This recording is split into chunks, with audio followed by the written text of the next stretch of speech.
मेरा नाम निशा है। ये कहानी 8 साल पुरानी है, जब हम सब लोग एक साथ एक ही घर में बहुत खुशी खुशी रहते थे।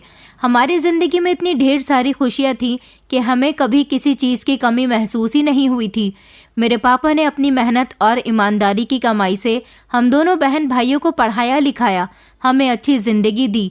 मेरी मम्मी ने हम दोनों भाई बहन को अच्छे संस्कार दिए थे। मेरे भैया मुझसे 7 साल बड़े थे।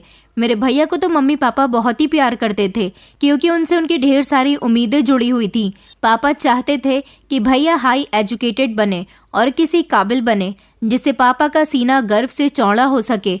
हमारे सभी रिश्तेदार हमारी फैमिली की बहुत तारीफ किया करते थे, क्योंकि हम दोनों ही भाई बहन बहुत संस्कारी थे और देखने में भी बहुत अच्छे थे। मेरे पापा की मोहल्ले में और रिश्तेदारों में बहुत इज्जत थी। सब लोग उनसे इज्जत से बात किया करते थे। वो समय एक ऐसा समय था जब हमें हमारी ज़िंदगी में किसी तरह की कोई कमी महसूस नहीं हुई थी।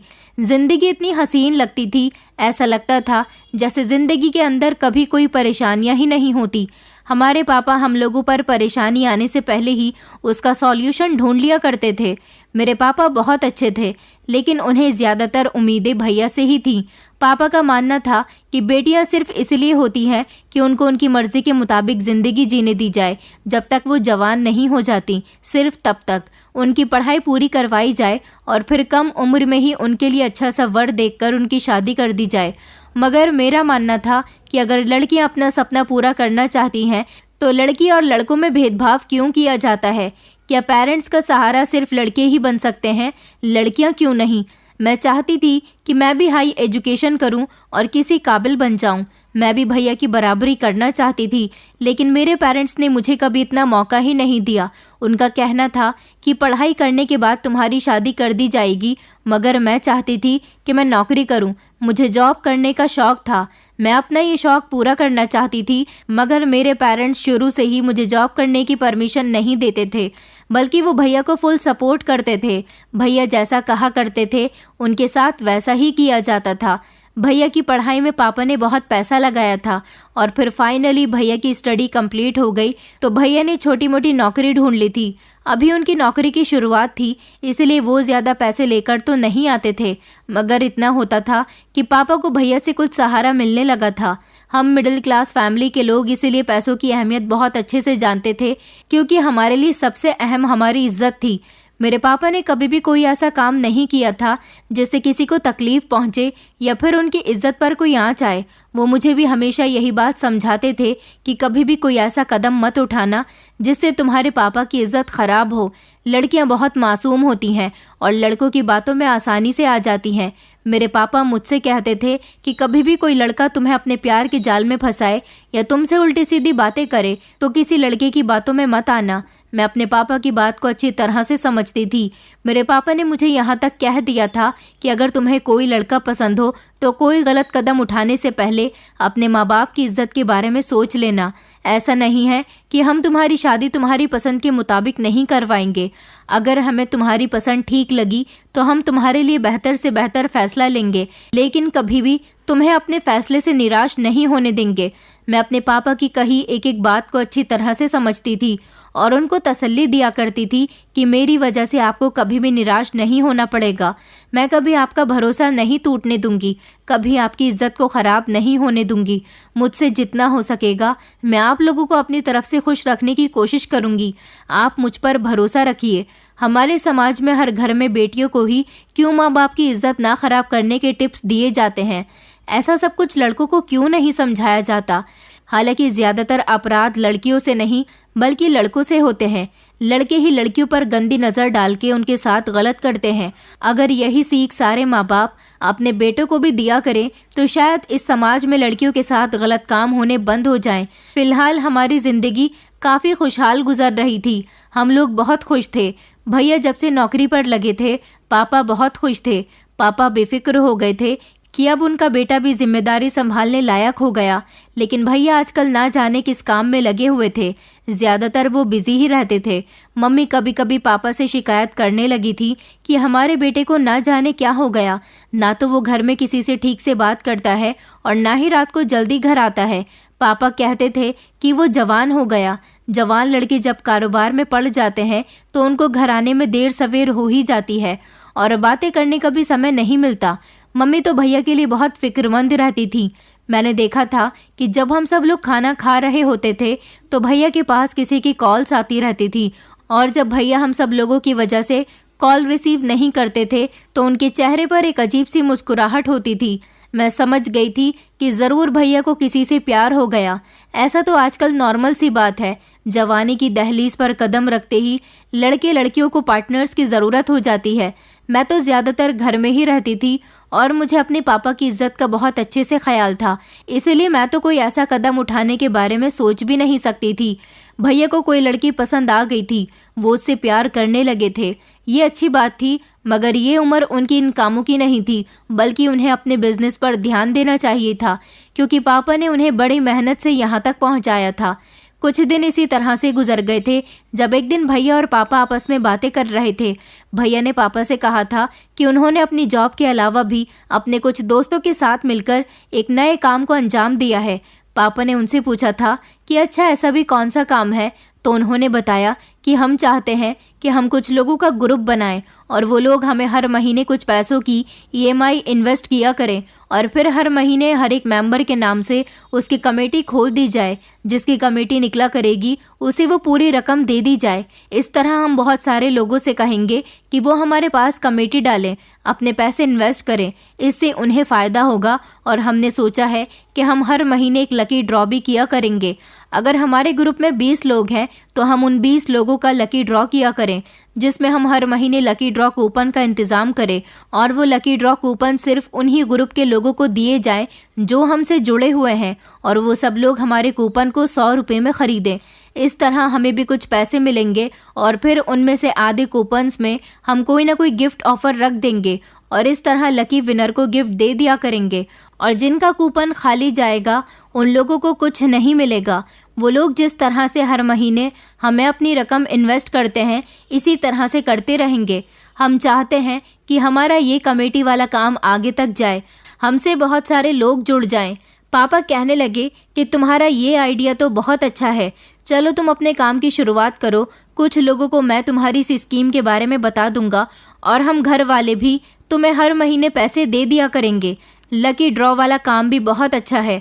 पापा को मेरे भैया का दिमाग इस तरह इस काम में लगाना बहुत पसंद आया था। पापा बहुत खुश थे। भैया और उनके कुछ दोस्तों ने भी उनको इस काम में मदद की थी। ये स्कीम बहुत सारे लोगों को समझाई गई थी। भैया की स्कीम से काफ़ी सारे लोग जुड़ चुके थे।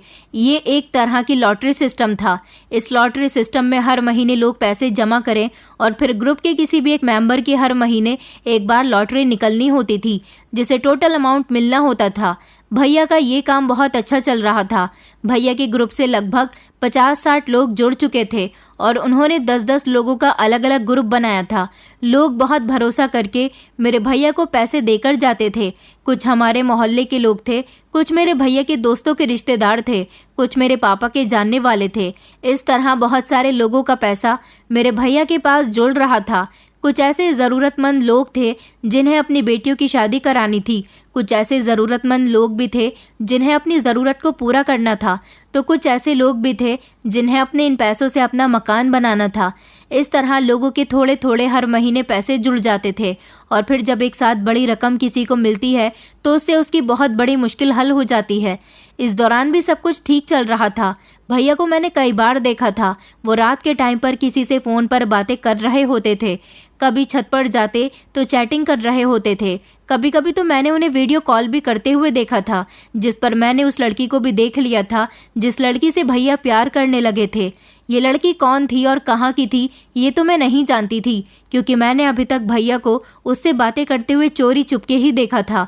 भैया ने उस लड़की के बारे में हम में से किसी को भी कुछ नहीं बताया था, लेकिन अब मम्मी चाहती थी कि वो भैया की शादी कर दे। घर में बहू आ जाएगी तो मेरा भी साथ हो जाएगा। भैया मुझसे उम्र में बड़े थे, इसलिए उनकी शादी पहले होनी थी।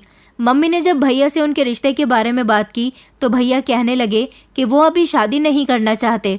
मैंने तो मम्मी को यही बताया था कि भैया ज़रूर आपको अपनी पसंद की लड़की के बारे में बता देंगे, मगर भैया ने जब ये कहा कि उन्हें अभी शादी ही नहीं करनी और उन्होंने उस लड़की के बारे में भी मम्मी को कुछ नहीं बताया, मैं तो तब दंग ही रह गई थी। क्या सच में ये दोनों अभी शादी नहीं करना चाहते थे? फिर मैंने सोचा कि मुझे इस बात पर ज़्यादा ध्यान नहीं देना चाहिए, ये उन दोनों का पर्सनल मैटर है, क्योंकि मम्मी पापा भी इस बात पर खामोश हो गए थे। भैया शादी से साफ इनकार कर चुके थे। उन्होंने कहा था कि अभी मुझे शादी के लिए 2 साल का समय चाहिए, लेकिन अभी मेरी शादी में भी टाइम था। मैं घर में ही रहकर बच्चों को ट्यूशन पढ़ाया करती थी। मेरे दिन बहुत अच्छे और सुकून भरे गुजर रहे थे। मुझे इंटर कंप्लीट हुए 6 महीने हो गए थे। भैया ने अपने कमेटी वाले बिजनेस का ऑफिस हमारे ही घर में बनी हुई बैठक में बना लिया था। भैया अपनी जॉब से फ्री होने के बाद अपने ऑफिस में बैठ जाते थे। वहीं पर उनके पास उनके ग्रुप के सारे लोग आते थे और वहीं पर उनके सारे दोस्त वगैरह भी आते थे, जिनके साथ भैया वहां बैठकर बातचीत किया करते थे। इस दौरान मेरा एक रिश्ता आया था। मम्मी पापा को ये लड़का बहुत पसंद था। लड़के वालों को भी मैं बहुत पसंद थी। लड़के वाले चाहते थे कि शादी जल्द से जल्द हो जाए, मगर मेरे पापा इतनी जल्दबाजी में मेरी शादी नहीं करना चाहते थे। उन्होंने लड़के वालों से फौरन ही मना कर दिया था कि हम अपनी बेटी की शादी आराम और तसल्ली से करेंगे। हम चाहते हैं कि पहले हम अपने बेटे की शादी कर दें, उसके 1 साल बाद हम अपनी बेटी की शादी करेंगे। लड़के वालों को ये शर्त मंजूर तो नहीं थी, मगर फिर उन्हें मुझे ही अपने घर की बहू बनाना था, इसलिए उनको पापा की ये बात माननी पड़ गई थी। पापा चाहते तो उसी समय मेरी शादी कर सकते थे, लेकिन पापा सिर्फ इस वजह से मजबूर थे कि मैं उनकी इकलौती बेटी थी। उनके पास ज़्यादा सेविंग्स नहीं थी। वो चाहते थे कि 2-3 साल तक भैया की जॉब करने से पापा के पास थोड़े बहुत सेविंग्स हो जाएंगी, क्योंकि पापा जो सैलरी घर में लेकर आते थे वो सभी महीने के खर्च में ख़त्म हो जाती थी, और जो थोड़ी बहुत बचती थी उनसे ज़्यादा सेविंग्स नहीं हो पाती थी। वो किसी ऐसे इमरजेंसी टाइम के लिए उठाकर रख दी जाती थी जो मुश्किल समय में काम आ सके। भैया जो अब थोड़े बहुत पैसे अपनी जॉब की सैलरी से लाने लगे थे, उसमें से आधे पैसे तो भैया ही अपने खर्च के लिए अपने पास रखते थे, जबकि आधे पैसे पापा के पास आ जाते थे। पापा ने इन पैसों की भैया के पास ही कमेटी डाल दी थी। ये कमेटी लगभग 4 लाख रुपए की थी, जो मेरे पापा ने पूरे 4 साल के लिए डाली थी। उन्होंने सोचा था कि जब वो 4 साल के बाद मेरी शादी करेंगे तो यही कमेटी के पैसे उनके काफ़ी काम आएंगे। मेरे पापा मेरी शादी बहुत धूमधाम से करना चाहते थे। लड़के वालों की जिद पर मेरा रिश्ता तो तय हो गया था और वो शादी रुक कर करने के लिए भी मान गए थे, लेकिन अभी भी पापा मेरी शादी से पहले भैया की शादी करना चाहते थे। मम्मी का कहना था कि घर में बहू आ जाएगी तो बेटी के जाने के बाद मुझे बेटी की कमी महसूस नहीं होगी, मम्मी अकेली न रह जाए, इसीलिए पापा चाहते थे कि भैया की शादी पहले हो। पापा मेरी मम्मी से बहुत प्यार करते थे, इसलिए मम्मी का ज़्यादा से ज़्यादा ख्याल रखा करते थे।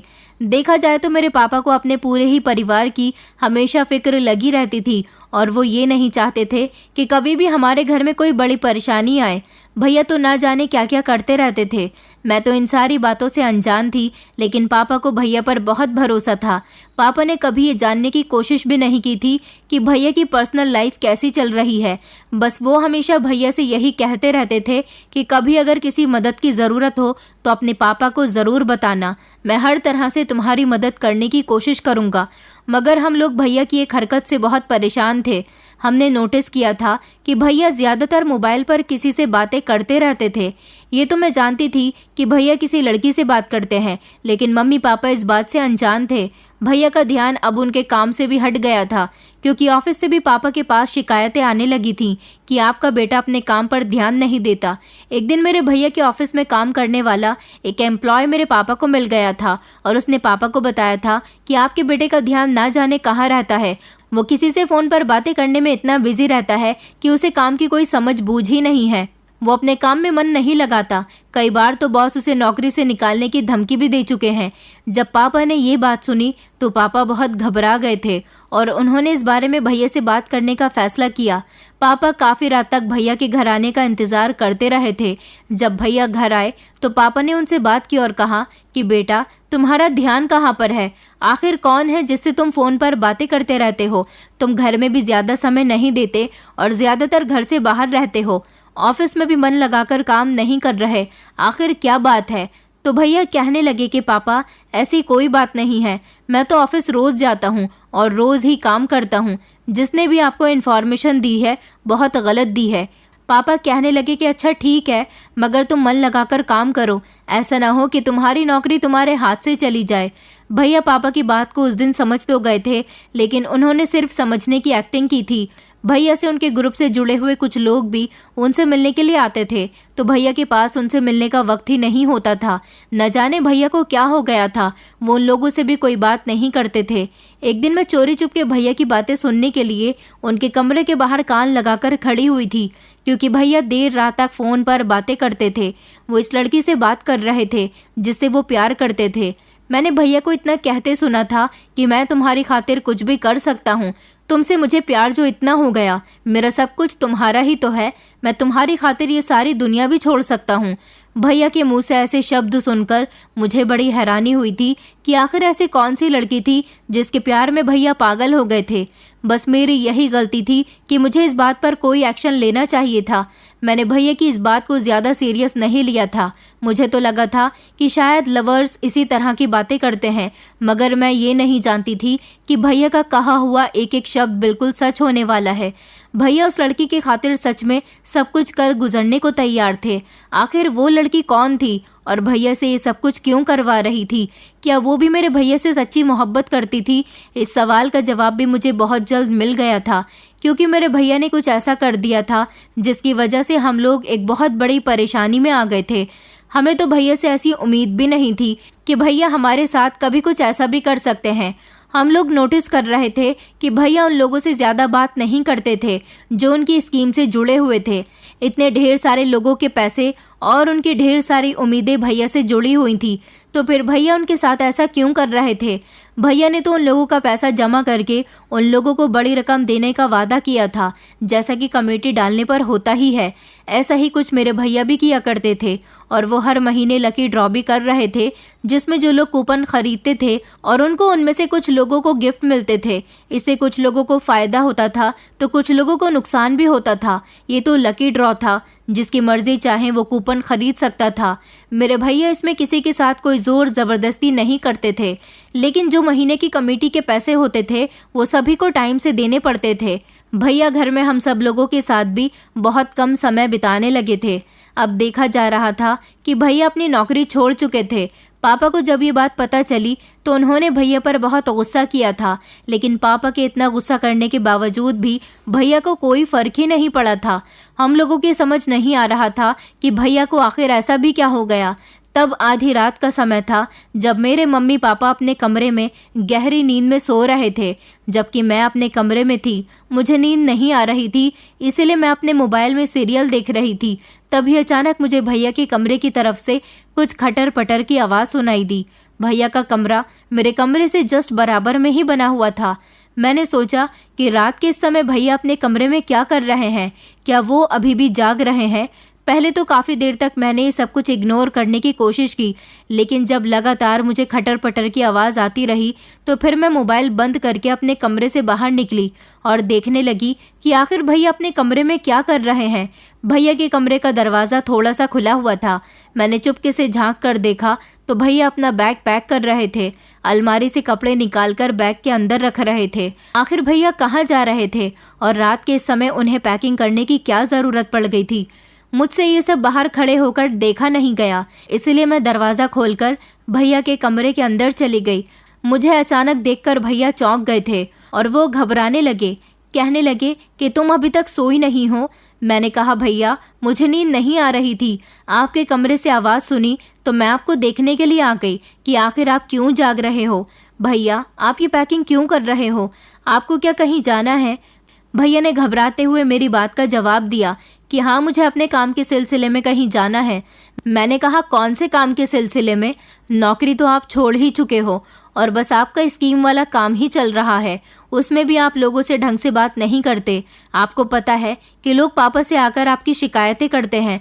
भैया कहने लगे कि अच्छा धीमी आवाज़ में बात करो, कहीं मम्मी पापा ना उठ जाएं। मैंने कहा भैया कि आप अपने जाने की खबर मम्मी पापा को नहीं दोगे? तो भैया कहने लगे कि नहीं, अभी मैं उन्हें ये खबर देकर परेशान नहीं करना चाहता। तुम चाहो तो सुबह बता देना कि मैं अपने काम के सिलसिले में शहर से बाहर जा रहा हूँ, 1-2 दिन में वापस लौट आऊँगा। मैंने कहा, भैया आप मम्मी पापा से ये बात क्यों छुपा रहे हो, और अगर आपको जाना ही था तो आपको रात का ही समय मिला था। भैया कहने लगे कि तुम कितने सवाल करती हो, खामोश हो जाओ, मैं मम्मी पापा से खुद बात कर लूँगा, उन्हें खुद सब कुछ समझा दूंगा। मैंने कहा, अच्छा आप कितने दिनों में आओगे? इतना ढेर सारा सामान लेकर जाने की क्या ज़रूरत है? क्या आप परमानेंट वहीं पर शिफ्ट हो जाओगे? यहाँ आने का इरादा नहीं है क्या? भैया कहने लगे, मेरी माँ खामोश हो जाओ, तुम कितने सवाल करती हो, चलो जाओ अपने कमरे में। मैंने कहा, नहीं नहीं भैया, आप मुझे मेरे सारे सवालों के जवाब दो। भैया कहने लगे कि सुबह मैं तुम्हें सब कुछ बता दूंगा, अभी तुम अपने कमरे में जाओ। भैया ने मुझे ज़बरदस्ती अपने कमरे से निकाल दिया था। फिर मैं अपने कमरे में आ गई और सोचने लगी कि आखिर भैया ये सब क्या कर रहे हैं। भैया तो बहुत बदल चुके हैं, न जाने वो कहाँ जाने की तैयारी कर रहे हैं। मैं अपने बिस्तर पर लेट गई थी और यही सोचते सोचते सो गई थी। सुबह जब मैं सोकर उठी तो दिन के 9 बज रहे थे। फ्रेश होने के बाद जैसे ही मैं कमरे से बाहर निकली तो मैंने देखा कि भैया अपने कमरे में मौजूद ही नहीं है। भैया का कमरा खाली देखकर मैंने सोचा कि कहीं भैया चले तो नहीं गए। मैं मम्मी से जाकर पूछती हूँ, क्योंकि उन्होंने मुझसे कहा था कि वो मम्मी पापा को सब कुछ बता देंगे। मैं जब किचन में मम्मी के पास गई और मैंने मम्मी से पूछा कि क्या भैया जा चुके हैं, तो मम्मी अनजान नज़रों से मुझे देखने लगी और कहने लगी, क्यों, तुम्हारा भाई कहाँ जाएगा, वो तो अपने कमरे में सो रहा है। मैंने कहा, नहीं नहीं मम्मी, भैया अपने कमरे में नहीं है। मेरी बात सुनकर मम्मी चौंक गई थी और कहने लगी, कहाँ गया है वो इतनी सुबह सुबह, उसने तो आज नाश्ता भी नहीं किया। मैंने कहा, मम्मी कल रात वो अपना सामान पैक कर रहे थे, ऐसा लग रहा था जैसे वो कहीं जाने की तैयारी कर रहे हैं। मैंने उनसे पूछा भी था कि आप कहाँ जा रहे हो, तो उन्होंने मुझे कुछ नहीं बताया और कहा कि वो आप दोनों को सब कुछ बताकर ही जाएंगे।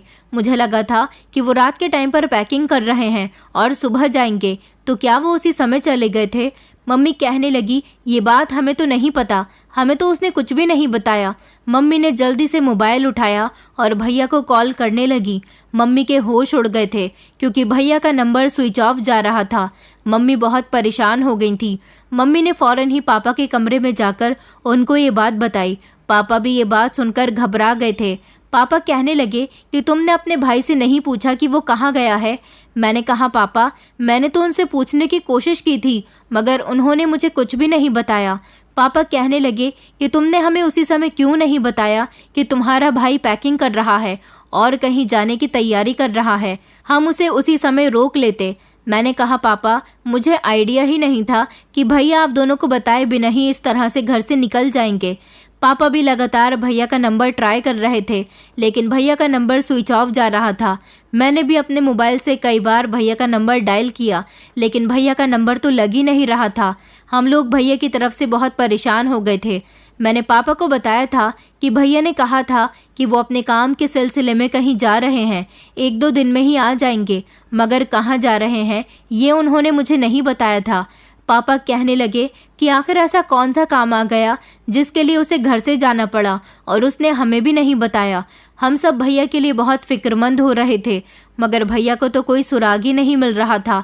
ना तो भैया का नंबर लग रहा था और ना ही भैया के किसी भी दोस्त को उनके बारे में कुछ पता था।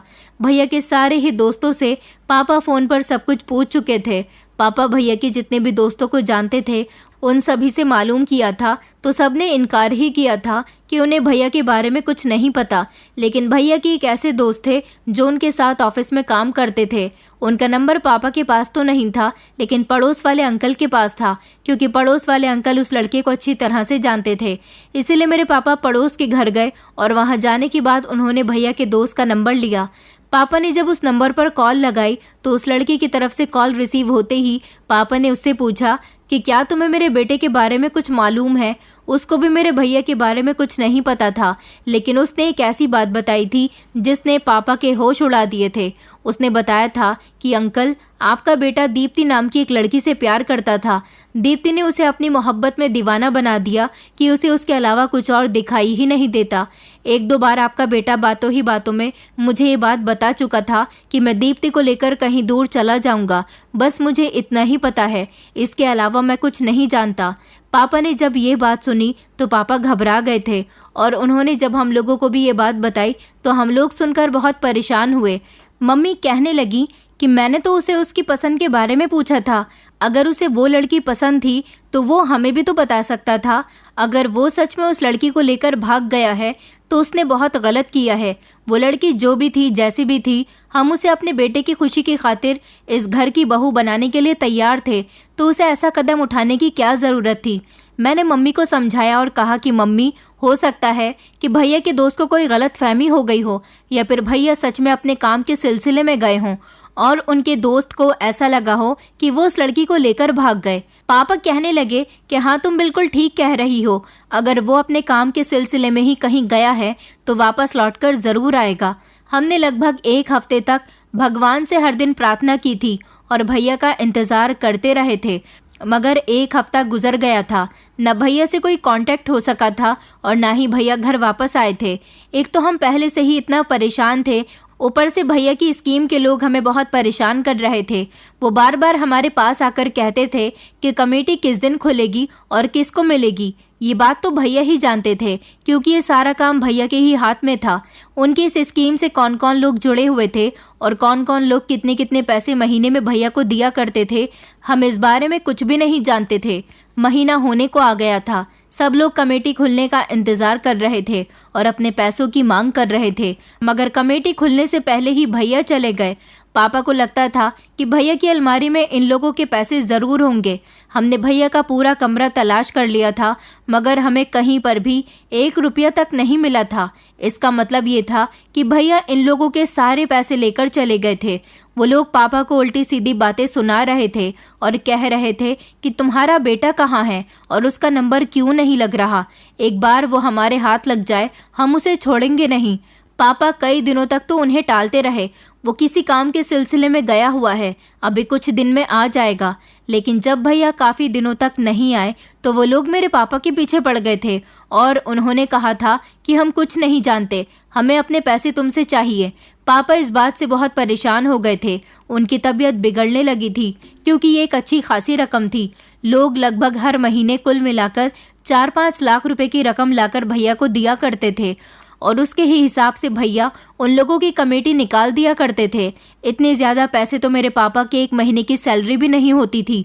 मेरे पापा तो खुद मेरी शादी की सेविंग्स करने के लिए भैया की इस स्कीम से जुड़ गए थे और उनको हर महीने पैसे दिया करते थे, मगर पापा को बिल्कुल भी उम्मीद नहीं थी कि भैया इन सब लोगों के साथ साथ अपने पिता के भी पैसे लेकर जा सकते हैं। स्कीम से जुड़े हुए लोगों ने मेरे पापा का जीना दुश्वार कर दिया था। वो चलते फिरते मेरे पापा को जलील किया करते थे और कहते थे कि कहाँ भेज दिया है अपने बेटे को हमारे पैसे लेकर, अगर वो हमें कहीं भी मिल गया तो हम उसकी जान ले लेंगे। भैया ने काम ही कुछ ऐसा किया था कि लोगों के दिल में शक बैठ गया था। पापा काफ़ी दिनों तक उन लोगों को यकीन दिलाते भी रहे थे, मगर अब वो लोग यकीन करने के मूड में बिल्कुल भी नहीं थे। वो लोग गुस्से से भड़क उठे थे। पापा की कोई बात सुनने को समझने को तैयार ही नहीं थे। अब तो लोगों ने पापा पर हमला भी करना शुरू कर दिया था, क्योंकि वो मेरे पापा को चोर बता रहे थे। पापा इतने परेशान हो चुके थे कि उन्होंने एक दिन गुस्से में आकर अपनी जान लेने की कोशिश की। मैंने बड़ी मुश्किल से अपने पापा को बचाया था। वो दिन मेरी ज़िंदगी का सबसे ख़तरनाक दिन था, जब मुझे ऐसा लग रहा था जैसे मेरे पापा इस दुनिया से चले गए तो मेरी दुनिया ही अधूरी रह जाएगी। मेरे माता पिता ही तो थे जो मेरी पूरी दुनिया थे। इन लोगों के बिना तो मेरी ज़िंदगी ही अधूरी थी। पापा को मैंने बड़ी मुश्किल से समझाया था, आखिर वो कर भी क्या सकते थे। वो इन हालातों से बहुत तंग आ गए थे। एक इज्जतदार इंसान जिसने इतने सालों से अपनी इज्जत कमाई हो और अब उसके बेटे ने उसकी इज्जत को तार तार करके रख दिया था, ऐसा इंसान खुदकुशी ना करे तो क्या करे। मम्मी भी बीमार रहने लगी थी। भैया ने हम लोगों के साथ बहुत गलत किया था। स्कीम वाले लोगों ने हमें कहीं का नहीं छोड़ा था। चलते फिरते वो लोग हमें जलील किया करते थे। हम लोगों ने घर से बाहर निकलना बंद कर दिया था। पापा भी काम पर नहीं जाते थे। लोगों का हंगामा बढ़ता जा रहा था। उन लोगों के जुल्म भी हम पर बढ़ते जा रहे थे। मेरा जिस लड़की के साथ रिश्ता लगा हुआ था, उसके परिवार वालों तक भी ये खबर पहुंच गई थी कि मेरा भाई लोगों के पैसे लेकर भाग गया है। उन लोगों ने भी हमसे रिश्ता ख़त्म कर दिया था। ये सदमा पापा के दिल को लगा हुआ था। उस दिन पापा और मम्मी बहुत रोए थे। उन्हें मेरी बहुत फिक्र हो रही थी। हमारे पास कोई सेविंग्स नहीं थी। ले देकर मम्मी का जेवर और जिस घर में हम लोग रहते थे सिर्फ वही था। लोगों के पैसे निपटाने के लिए पापा ने हमारा घर बेच दिया था ताकि हम आगे की जिंदगी सुकून से गुजार सकें। वो घर जिसको मेरे पापा ने इतनी मेहनत से बनाया था और इस घर की एक एक चीज को मेरी मम्मी ने अपने हाथों से सजाया था, वो घर हमारा बिक चुका था और पापा ने स्कीम से जुड़े सारे ही लोगों को उनके पैसे वापस कर दिए थे। इस सब में मेरे पापा को बहुत नुकसान हुआ था। मेरे पापा बैंक से लोन भी नहीं ले सकते थे क्योंकि उनके ऊपर पहले ही लोन चल रहा था और इस दौरान पापा काम पर भी नहीं जा रहे थे। हम लोगों ने वो मोहल्ला छोड़ दिया और हम वहां से निकलकर किराए के घर में आ गए थे। पापा बहुत परेशान रहने लगे थे, दिन रात रोते रहते थे और यही सोचते थे कि उनकी बरसों की इज्जत को उनके बेटे ने मिट्टी में मिला दिया। उन्हें तो उम्मीद भी नहीं थी कि उनका बेटा इस तरह भी उनके साथ गलत कर सकता है। मैंने पापा को तसल्ली दी थी, कहा था कि आप फिक्र न करें, आपका बेटा आपके साथ नहीं है तो क्या हुआ, आपकी बेटी तो आपके साथ है ना, मैं सब कुछ ठीक कर दूंगी। मैंने पापा से कहा कि पापा, मैं तो आपसे कहती थी कि मैं आपका सहारा बनना चाहती हूँ, जॉब करना चाहती हूँ, लेकिन आपने मुझे जॉब करने ही नहीं दी। पापा कहने लगे कि बेटा, तुम्हारे जॉब करने से क्या होगा। मेरे पापा ने बड़ी मोहब्बत से मेरे सर पर हाथ रखा था, मगर मैंने पापा से कहा था कि पापा, मैं सब कुछ ठीक कर दूंगी, मैं आप लोगों को छोड़कर कभी नहीं जाऊंगी, मैं हमेशा आपकी मदद करूंगी, मैं भैया की तरह नहीं हूँ। पापा कहने लगे, हाँ, हमें तुम पर पूरा भरोसा है। मैंने कहा, पापा, अगर आपको मुझ पर भरोसा है तो जो मैं करना चाह रही हूँ वो मुझे करने दीजिए। पापा कहने लगे, तो तुम क्या करना चाहती हो बेटी। मैंने पापा से कहा कि पापा, मुझे आगे पढ़ने दीजिए, मैं पढ़ लिख कर किसी काबिल बनना चाहती हूँ और इस बदनामी के दाग को हम सब की जिंदगी से मिटा देना चाहती हूँ। पापा कहने लगे कि बेटा, तुम्हारी पढ़ाई दोबारा से शुरू करने के लिए भी हमारे पास कुछ नहीं है। मैंने कहा कि पापा, कोई बात नहीं, मैं अपने बलबूते ही आगे की पढ़ाई कर लूंगी। मैं बच्चों को ट्यूशन पढ़ाया करती थी, इसीलिए मेरे पास थोड़े से पैसे जमा थे। ये सिर्फ 30 या 40 हजार रुपए थे जिससे मुझे एडमिशन मिल सकता था।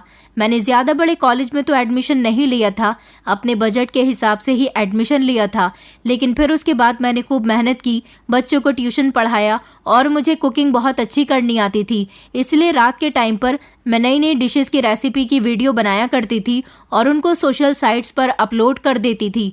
मेरी बनाई हुई खाने की डिशेस लोगों को बहुत पसंद आई और इस तरह से धीरे धीरे मैं कामयाब होती गई। मैं इतने पैसे तो कमा लिया करती थी जिससे मैं आगे पढ़ सकूं।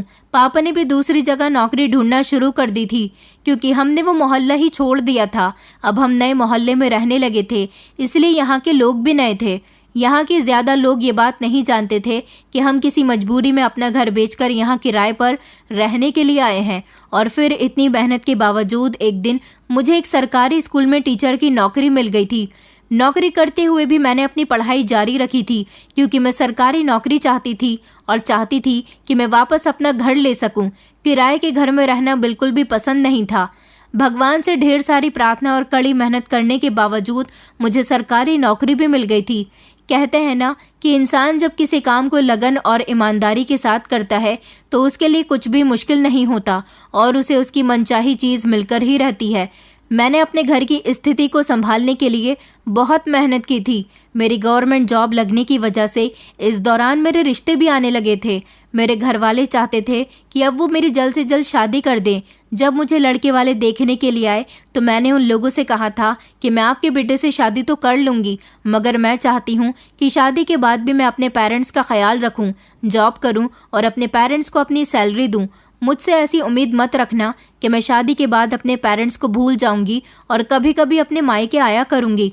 मेरे पेरेंट्स का मेरे अलावा इस दुनिया में कोई भी नहीं है, इसलिए मुझे हमेशा ही उनके साथ रहना है। मेरी ऐसी बात से मेरे पापा भी गुस्सा हो जाया करते थे और लड़के वालों को भी ये बात ठीक नहीं लगती थी। मेरी इसी शर्त की वजह से मेरा कहीं रिश्ता नहीं हो पा रहा था। मैंने मम्मी पापा को बोल दिया था कि मैं शादी करूंगी तो किसी ऐसे ही इंसान से करूंगी जो मुझे मेरी शर्तों के साथ एक्सेप्ट कर सके। 5 साल हो गए थे। भैया के बारे में हमें आज तक कुछ पता नहीं चला था। हाँ, लेकिन ये बात कंफर्म हो गई थी कि भैया उसी लड़की को लेकर भाग गए हैं और उन सारे लोगों के भी पैसे लेकर जा चुके थे जो लोग भैया से ढेर सारी उम्मीदें जोड़े हुए थे। मम्मी पापा ने सोच लिया था कि वो भैया को कभी माफ़ नहीं करेंगे। मेरे होश तो तब उड़े थे जब एक दिन मेरे मोबाइल पर अननोन नंबर से कॉल आई थी। जब मैंने कॉल रिसीव की तो मैं दंग रह गई थी कि कॉल भैया ने की थी और भैया कॉल पर रो रहे थे। कहने लगे कि निशा, मैं जानता हूँ कि तुम सब लोगों को मेरी गलती के बारे में पता चल गया। मैंने कितनी बड़ी गलती की है। मैं तुम सब लोगों से माफ़ी मांगना चाहता हूँ। मैं अपनी की गई गलती पर बहुत शर्मिंदा हूँ। मैंने उसी समय भैया से कह दिया था कि हमारा आपसे कोई ताल्लुक नहीं है। आपकी वजह से हमारी ज़िंदगी बदल कर रह गई। हम लोग क्या थे और क्या हो गए। भैया कहने लगे कि एक बार मेरी बात तो सुन लो। उन्होंने कहा, जिस लड़की से मैं प्यार करता था उस लड़की ने मुझे लालच दिया था कि तुम लोगों के पैसे लेकर फरार हो जाओ और अपने घर वालों को भी पलटकर मत देखना। हम लोग कहीं दूर चलेंगे और अपनी ज़िंदगी खुशी खुशी गुजारेंगे। वो लड़की गरीब परिवार से थी और अकेली थी। मैं उससे बहुत ज़्यादा प्यार करता था और इसीलिए मैंने हमेशा उसकी हर बात मानी थी। मैंने भी यही सोचा कि मेरे पास ढेर सारे पैसे हैं, उसको मैं यहाँ से लेकर भाग जाऊंगा तो मेरी ज़िंदगी अच्छी गुजरेगी, वरना तो मैं मामूली सी नौकरी ही करता रहूंगा। मगर मैं नहीं जानता था कि मैंने कितनी बड़ी गलती कर दी। जिस दिन से मैं इस लड़की को लेकर यहाँ पर आया हूँ और मैंने इसके साथ शादी की है, ये तभी से बीमार रहने लगी है। जितना भी पैसा था वो इस लड़की के इलाज पर उठ गया। मैं इससे शादी भी नहीं कर सका और आज तक मैं इसका इलाज करते करते थक चुका हूँ। इसको एक ऐसी बीमारी लग गई जिसका इलाज बहुत महंगा है।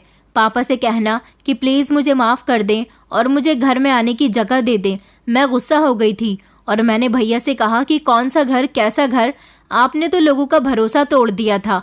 लोगों ने हम सबको कितना परेशान किया, आप इस बात का अंदाज़ा भी नहीं लगा सकते।